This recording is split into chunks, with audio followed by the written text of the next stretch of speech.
Merci d'être tous et toutes présents à ce nouveau symposium annuel du LHUB-ULB, le laboratoire hospitalier universitaire de Bruxelles. Je vais vous présenter Anne de Mulder, le professeur Anne de Mulder, qui est notre responsable académique du laboratoire, qui pilote toute une série d'activités, et notamment nos séminaires et symposiums. Et donc, elle va nous introduire cette réunion. Bonjour, bienvenue à tous, ceux qui sont en présence et ceux qui sont à distance. Donc, le symposium de cette année est entièrement consacré à la médecine de laboratoire 3.0.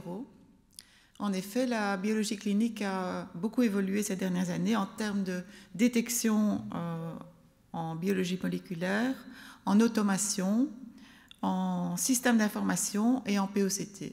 Et c'est pourquoi nous avons choisi d'inviter des orateurs experts qui vont partager leur expérience dans chacun de ces domaines.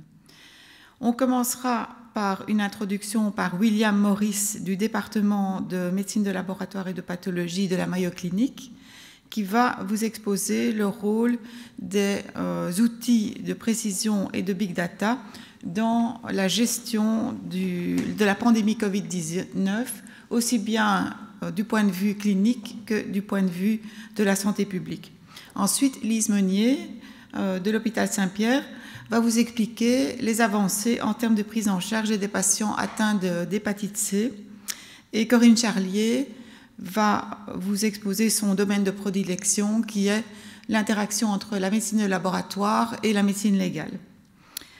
Ensuite, après la pause, Lydie Renaud, Dragos Barglazan et Marie-Alain vont partager leur expérience dans le domaine des POCT, aussi bien dans le domaine de la chimie clinique pour les premiers et de la microbiologie pour la dernière. Enfin, la session de l'après-midi est entièrement consacrée au big data. Et pour ça, nous avons invité un expert dans le domaine, par ailleurs psychiatre de formation, Giovanni Briganti.